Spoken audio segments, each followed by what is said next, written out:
Amados irmãos, nós vamos abrir nossas Bíblias mais uma vez, agora no Salmo 130.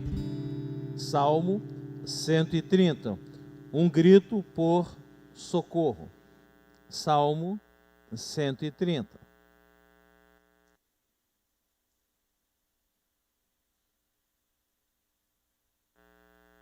Antes de lermos o texto, eu gostaria muito aqui de agradecer a Deus pelos irmãos que estão nos ajudando, para que consigamos realizar o culto e colocá-lo online para que vocês participem, não é? E aos irmãos que aqui porventura estão, são poucos, nós estamos desincentivando os irmãos a virem, na tentativa sempre de atender a solicitação. Mas os irmãos aqui estão, e nós agradecemos pela presença dos irmãos, viu? Sintam-se aqui muito bem-vindos, temos até um casal ali que é visitante, tem estado conosco com regularidade. Muito obrigado pela presença de vocês. Não posso dizer, vou estar na porta, vou abraçar e apertar suas mãos, mas leve um abraço virtual, ou um abraço de, né, agora com essa parte aqui do corpo. Amados queridos irmãos, agradecemos a Junta Diaconal, o apoio que tem dado, nos ajudando aqui ao estacionamento dos carros, no controle do portão. Agradecemos ao nosso irmão Pablo, zelador da igreja, incansável, tem estado conosco aqui no abrir, no fechar, na arrumação, no apoio em todos os momentos, não é? Agradecemos também a equipe que está lá em cima. Nós temos 3 pessoas ali em cima, eu acredito que uma controla a projeção, uma controla o som e a outra controla a imagem, né, que está sendo passada. Muito obrigado pelos 3 que estão aí em cima, não é? E agradecemos ao Dudu, ao conselho. E nós vamos ler o Salmo 130, que é um salmo penitencial. Vamos fechar nossos olhos, nós vamos orar e depois juntos vamos ler esse texto. Senhor Deus e Pai, mais uma vez com alegria, mas com respeito e temor, vamos ler novamente a Tua palavra, nela nós vamos meditar, Senhor. Mas para isso nós precisamos que o Senhor nos auxilie, ilumine o que vamos ler, que o Senhor abra os nossos corações, prepare os nossos corações, que o Senhor use o pregador como teu instrumento, no trazer a tua palavra. Senhor, fala conosco, nós queremos, precisamos te ouvir. Em nome de Cristo Jesus, nós clamamos, pedimos, agradecemos. Amém, Senhor. Salmo 130, na nossa Bíblia começa assim: das profundezas clamo ao Senhor, cântico de romagem. O povo cantava esse salmo enquanto eles caminhavam em direção ao templo em Jerusalém. Eles iam cantando, lendo o salmo, e diz assim: das profundezas clamo a ti, Senhor. Escuta, Senhor, a minha voz. Estejam alertas os teus ouvidos às minhas súplicas. Se observares, Senhor, iniquidades, quem, Senhor, subsistirá? Contigo, porém, está o perdão, para que te temam. Aguardo o Senhor, a minha alma o aguarda. Eu espero na sua palavra. A minha alma anseia pelo Senhor, mais do que os guardas pelo romper da manhã, mais do que os guardas pelo romper da manhã. Espere Israel no Senhor, pois no Senhor há misericórdia, nele copiosa redenção. É ele quem redime Israel de todas as suas iniquidades. Amados, queridos irmãos, Lutero diz que esse salmo, ele é o resumo do Novo Testamento no Antigo Testamento. Ele vai falar sobre salvação, vai falar sobre arrependimento, vai nos falar sobre justificação, vai nos falar sobre perdão, vai nos falar sobre o amor de Deus, aqui no Antigo Testamento. E nós, quando estávamos preparando aqui o texto, nós pensamos muito em Davi, no rei Davi, naquele homem chamado por Deus, um rei segundo o coração de Deus, o segundo rei do povo de Deus. E esse homem tinha a sabedoria de Deus. Este homem foi a mão de Deus em expulsar os inimigos do território, em recuperar a maior parte da terra prometida. Mas esse homem, Davi, certo dia no seu palácio, como sabemos, não é? O seu povo parte para a guerra e ele como rei que deveria estar lá, ele um grande guerreiro, um grande general, um grande líder, ele estava em casa. E caminhando pelo palácio, na parte mais alta do palácio, olhando para a cidade, Jerusalém, ele vê uma bela mulher se banhando, na parte de cima da sua casa. E pergunta, quem é esta mulher? Quem é esta mulher? É Batseba, esposa do seu general Urias. Eu quero essa mulher. Eu imagino que os servos que estavam ao lado dele devem ter ficado perplexos com o desejo dele. Um homem que tinha Deus no coração, um escritor que escrevia salmos, um homem que cantava músicas de adoração a Deus, de repente ele se lança no pecado, cego, completamente cego. E os seus servos obedecem ao seu pedido, levam aquela mulher até ele. Ele se prostitui com ela. E depois ela volta para casa e passado alguns dias, ela manda dizer que está grávida. Olha a confusão, irmãos. Ele tenta, através de planos terríveis, trazer o marido dela da frente de batalha para dormir em casa, para imaginar que aquela criança gerada no ventre da sua esposa seria dele, mas ele não se recusa a entrar, provavelmente até porque ele soube do ato pecaminoso do rei, já que não poderia ser escondido de todas as pessoas. Então, o rei Davi, um homem segundo o coração de Deus, um rei segundo o coração de Deus, tem a seguinte ideia: vamos de alguma forma matar esse homem, Urias. E assim agora, Batseba viúva, eu a assumo como esposa, tenho esta criança ao meu lado, e assim o faz, combinando com os seus generais maiores, uma forma daquele homem morrer. Agora ele não apenas é culpado pelo adultério, pela cobiça, mas ele é o culpado pela morte daquele homem. E ele está indiferente a tudo aquilo que acontece, até que o profeta Naamã vai até ele para dizer que ele está em pecado, para dizer que ele tem que mudar o seu comportamento, a sua forma de vida. E aí sim, como Paulo, escamas caem dos seus olhos, ele enxerga e diz: estou em pecado.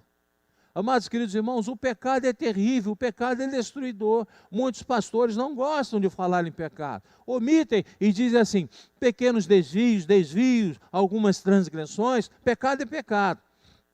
Pecado é agir diferentemente daquilo que Deus nos ensina através da sua palavra. O pecado macula o nosso relacionamento com Deus. O pecado suja o nosso coração. O pecado entristece o Espírito Santo de Deus. E para que não pequemos, nós temos que conhecer bem a palavra de Deus. Nós temos que buscar praticar a palavra de Deus. E Davi, amados queridos irmãos, devido a esse pecado, devido a esse pequeno momento de prazer, ele perdeu a liderança espiritual da sua casa, perdeu a liderança espiritual da sua família. Essa criança que nasceria no ventre de Batseba morre pouco tempo depois de nascida por uma doença, mas continua o pecado assolando a esse homem que se desviou da palavra de Deus. Os seus filhos não o respeitam como pai. Aminon se prostitui com a sua meia-irmã Tamar, a forçando, a estuprando. Absalão mata Aminon, filhos de Davi, lutando entre si. Absalão agora quer ser rei e tenta tomar o poder do pai, tenta matar o pai, tomar as posses do pai. Tudo por causa de um pequeno momento de prazer, tudo por causa de um pecado de um homem escolhido segundo o coração de Deus. O pecado é avassalador, amados, ele entra na nossa vida e ele vai muito além do que nós imaginamos. Não há limites para o pecado. Algumas pessoas dizem: eu vou só fazer isso agora, e quando olham, a sua vida está caminhando ladeira abaixo, no despenhadeiro, impossibilitados muitas vezes, ou incapazes muitas vezes, de poderem surtar esta queda horrorosa. Mas pastor, por que o senhor está falando isso? Porque no Salmo 130, o salmista, que não tem o seu nome registrado, ele está gritando por socorro, porque ele está afundando. E ele está afundando por causa do seu pecado. É um grito de desespero que ele está fazendo. Reparem só, vamos lá novamente para o Salmo 130, e diz assim, logo no versículo 1, uma terrível realidade das profundezas, o escritor está num poço profundo, ele está na cova do cemitério, ele está no fundo, na lama, não tem mais como descer, ele sente a impossibilidade de escapar daquele abismo moral, emocional que ele está vivendo. E aí ele grita e pede socorro a Deus. É um grito de desespero. Clamo a ti, Senhor. Escuta, Senhor, a minha voz. Estejam alertos os teus ouvidos às minhas súplicas. Os sofrimentos o fizeram clamar, olhar para o alto, gritar por socorro, pedir por socorro, porque ele estava afundando emocionalmente, afundando espiritualmente. O pecado tomou conta dele. Esse salmo não tem um escritor. Talvez nós pudéssemos escrever esse salmo no desvio que tomamos da nossa vida caminhando para o pecado. Inicialmente, quando estamos afundando no pecado, nós confiamos em nós clamamos internamente, a autoconfiança nossa se mostra muito forte. E quando vemos a nossa incapacidade de clamar internamente, nós clamamos lateralmente aos amigos, àqueles que nos conhecem, pedimos socorro, pedimos conselho, pedimos apoio. E aí quando vemos que não adiantou nada, aí sim, o Espírito Santo toca em nosso coração e nós clamamos para o alto, clamamos para Deus. Clamamos para Deus e pedimos socorro. Porque o reverendo Hernandes usa uma frase muito linda, ele diz assim, o sofrimento nos matricula na escola da oração. Porque quando mais oramos, é quando passamos pelas dificuldades da vida. Quando estamos bem, nos esquecemos do Senhor. E foi isso que o salmista fez. Nas profundezas do pecado, do sofrimento, ele olhou para o alto e ele clamou. É como se estivesse no fundo de um poço escuro, ele olha para cima e vê a luz, vê a claridade e clama, me socorre, Pai, me socorre, porque o pecado me jogou nessas profundezas. E aí é uma dramática realidade no versículo 3. Se observares, Senhor, iniquidades, quem, Senhor, subsistirá? Quem subsistirá? Como temos lá em 1 João, capítulo 1, todos nós pecamos. Todos nós, infelizmente, temos a inclinação do nosso coração para o pecado. Pecamos em pensamentos, pecamos em palavras, pecamos em ações, mas o Espírito Santo de Deus nos auxilia a identificarmos, a nos fortalecermos para fugirmos do momento, e se não conseguirmos, identificarmos o nosso pecado, para nos arrependermos e pedirmos perdão ao Senhor, como o texto fala, se confessarmos nossos pecados, Deus é fiel e justo para nos perdoar os pecados e nos purificar. Porque se Deus observar apenas a nossa iniquidade, quem subsistirá? Nós temos um Pai que é amoroso. Nada nos faz sofrer mais do que o pecado. O pecado atormenta, machuca, dificulta o nosso caminhar e o nosso viver. O pecado é a pior doença que pode vir sobre o homem. É o pecado. Porque ele nos afasta de Deus, nos leva para longe de Deus e nos prende muito mais tempo do que nós gostaríamos de ficar presos.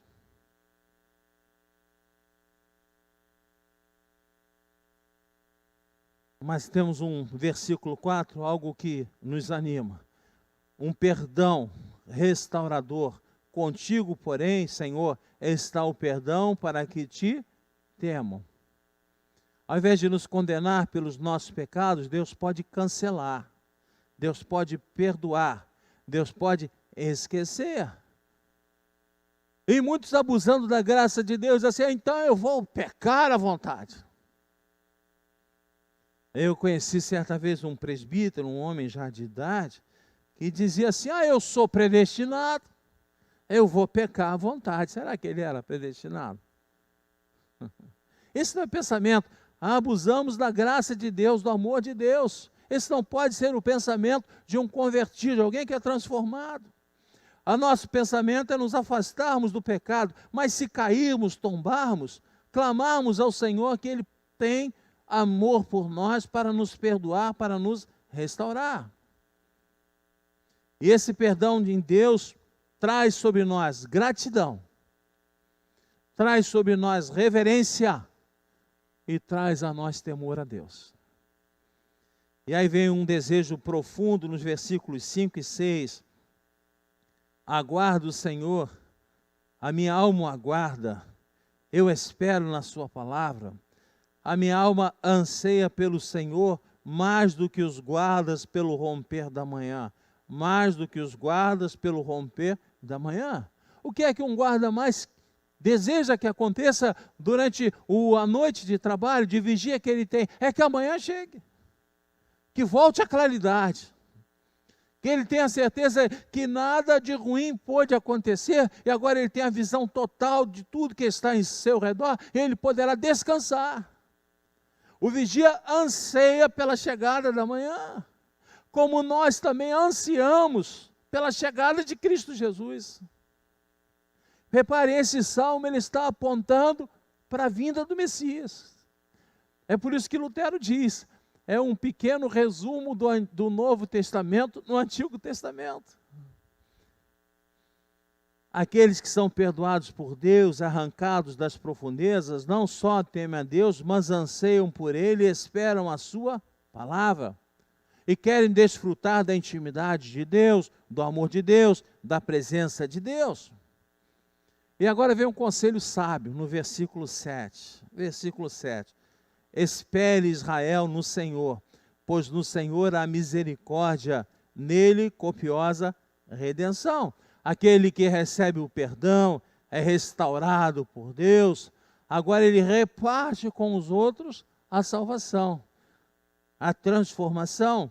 Ele anuncia, ele sai das profundezas do desespero e agora é um semeador da palavra de Deus, porque ele estava no fundo e no profundo, e agora Deus os traz para frente, para cima.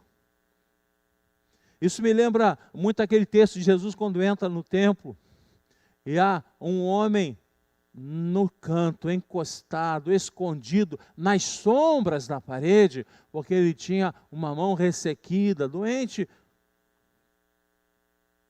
provavelmente um AVC, alguma coisa assim. E Jesus, quando vê aquele homem, ele traz aquele homem para o centro. Ele traz aquele homem para o centro. E transforma a vida daquele homem.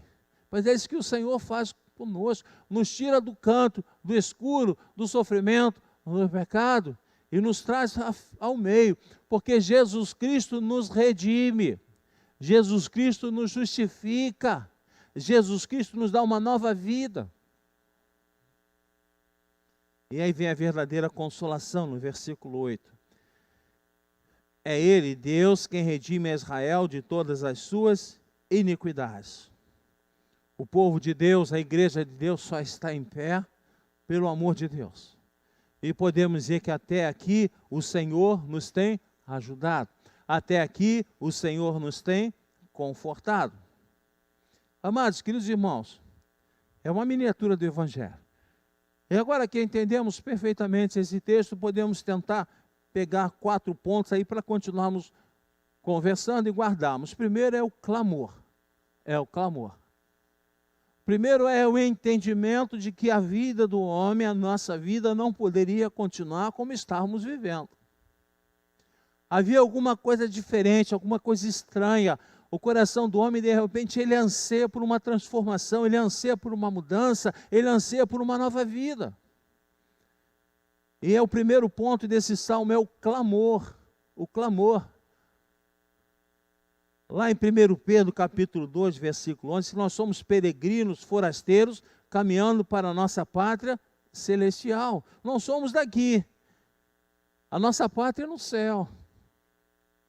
Mas um dia fomos tocados pelo Espírito Santo e reconhecemos que estávamos perdidos, afundados no pecado, mortos, como a carta de Paulo aos Efésios diz, mortos em nossos delitos e pecados, e desejamos sair desse tremedal de lama.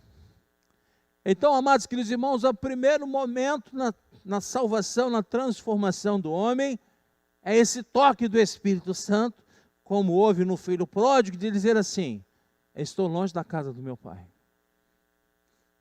Na casa do meu pai estaria muito melhor, porque nós fomos criados para vivermos com Deus no paraíso, estamos fora da casa do Pai.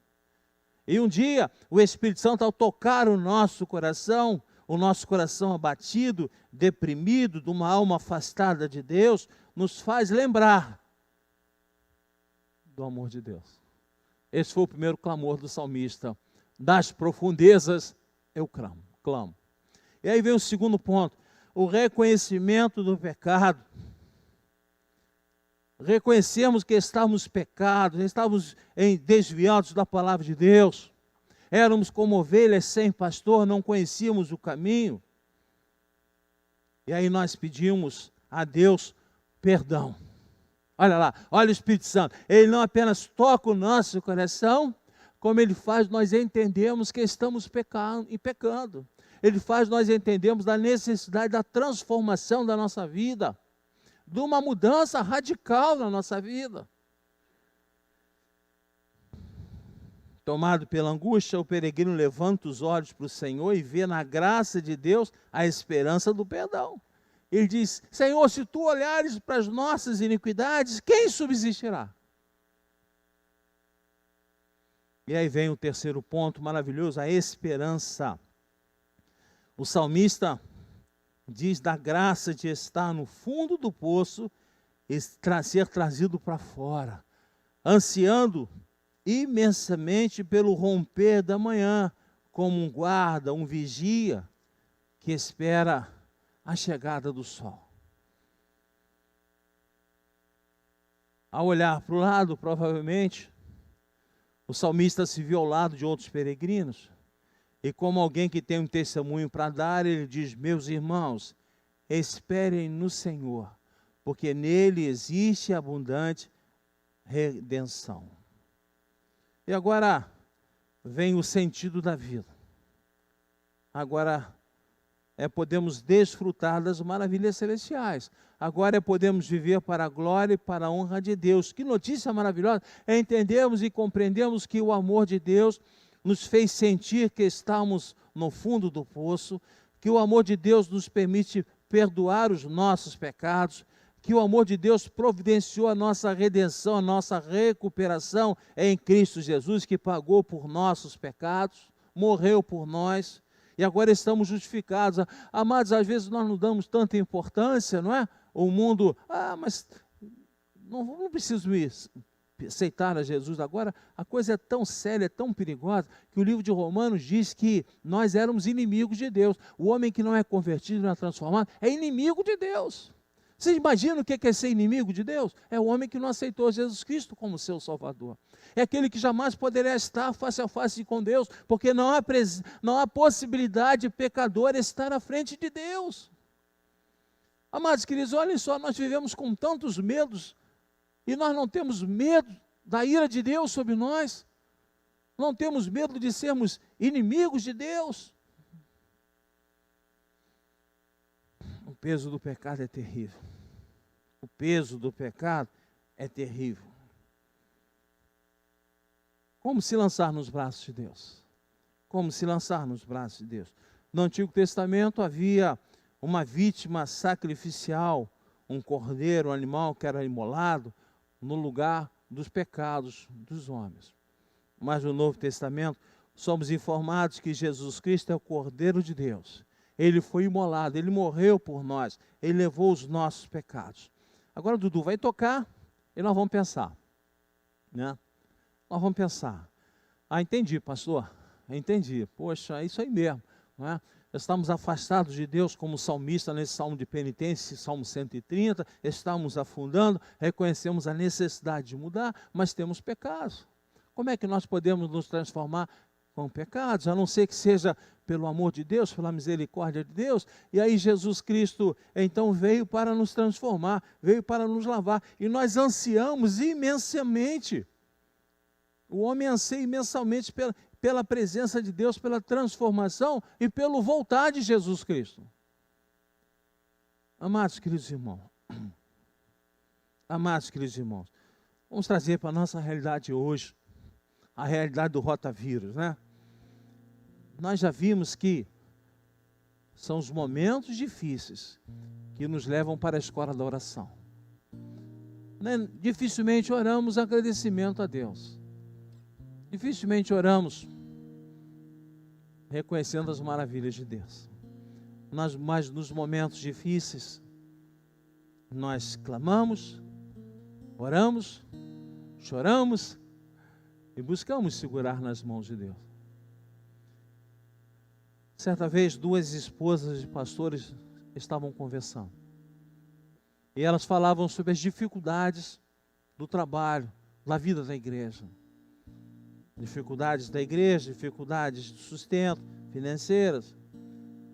E as duas estavam sentadas, costurando as calças dos maridos, cada um com uma calça costurando, né? E uma delas disse assim: o meu marido está muito desanimado com a igreja. Ele está pensando até em largar o pastorado e abandonar a igreja. É muito triste. E esta costurava a parte de trás da calça do marido que estava rasgada. Porque tanto ele ficava sentado, tanto ele estava indiferente ao Senhor, que a parte de trás da sua calça rasgada. E a outra costurando os joelhos da calça, posição dos joelhos, de tanto que o marido se ajoelhava em oração e clamava ao Senhor, os joelhos rasgaram. E ela dizia assim: o meu não, meu marido continua empolgado, animado no Senhor, mesmo com tantas dificuldades. Ele é um homem que vive para a glória, para a honra de Deus, porque ele é um homem que vive ajoelhado, orando ao Senhor. Olha o que nós estamos vivendo. Olha o que nós estamos vivendo. Isso é um momento histórico. Histórico. Repito o que disse: se a Bíblia estivesse sendo escrita agora por homens inspirados por Deus, eles registrariam esta pandemia como a mão de Deus pesando sobre o povo. Colegas pastores que se formaram comigo, que pastoreiam comunidades, estavam dizendo hoje de manhã que nas comunidades nada mudou. As festas funk continuaram, o imenso uso de droga, de bebida, prostituição. Um deles até disse, ele não está na igreja presbiteriana, está numa igreja irmã, mas estudou conosco no seminário.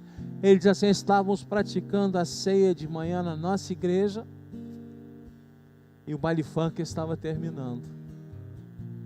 E vimos as pessoas que passaram a noite inteira bebendo, usando drogas, se prostituindo, passando na frente da igreja, indiferentes ao pecado, ao erro, ao sofrimento, vivendo no fundo do poço, mas bebendo da poça, da lama da água.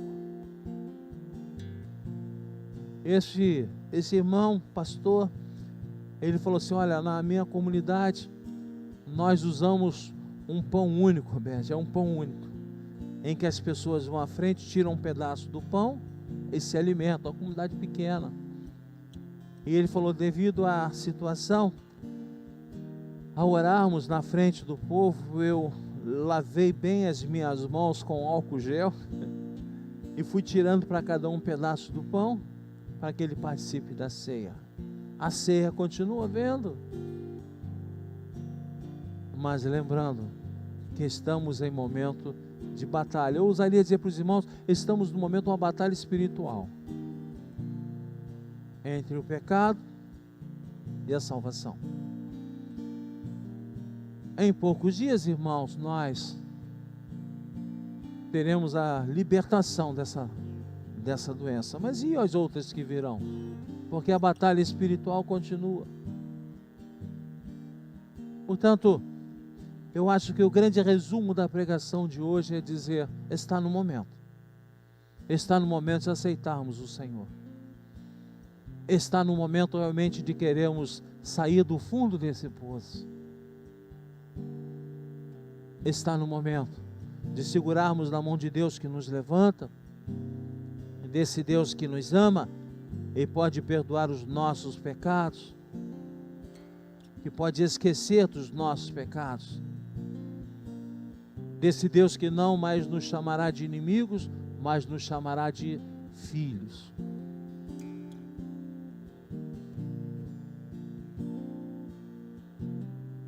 Daqui a 4 meses, acreditamos assim, estaremos novamente juntos, sem problema nenhum, abraçados.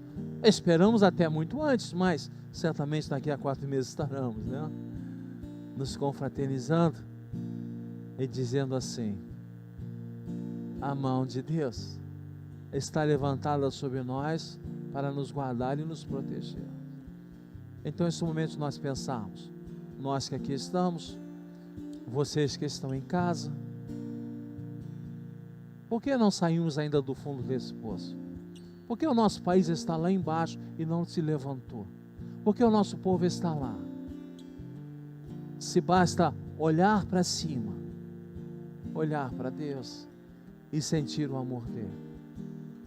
Está aí o convite de Deus para você. Está aí o convite de Deus. Está aí o desafio de Deus. O Espírito Santo está incomodando. Eu convido aos poucos irmãos, você que está em casa e muitas vezes me ouve falando assim, está pensando: mas que irmãos são esses? Eu vou contar para você: 1, 2, 3, 4, 5, 6, 7, 8, 9, 10, 11. Vou convidar esses 11 irmãos que fiquem de pé conosco, mais os 3 que estão lá em cima, 14, 15, 16, 17. E nós vamos orar. Senhor nosso Deus, nós estamos lá como salmista, no fundo do poço, e entendemos que não poderíamos continuar lá. E o toque do Teu Espírito Santo no nosso coração nos fez clamar, gritarmos por socorro.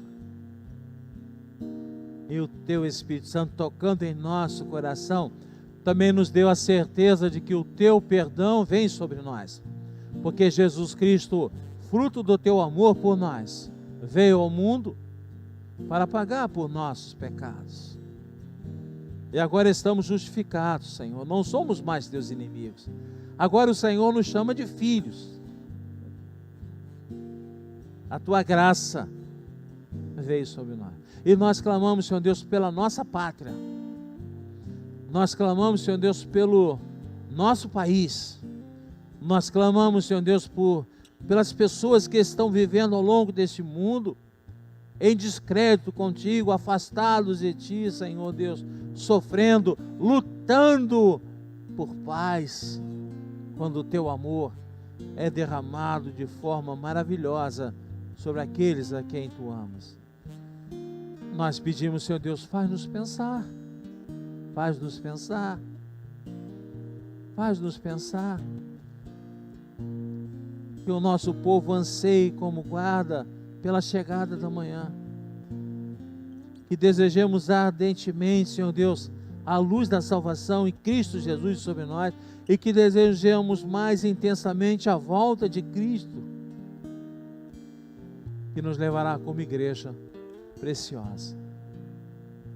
Mas enquanto estivermos atravessando este turbilhão, este temporal que se abate sobre nós, tenhamos paz.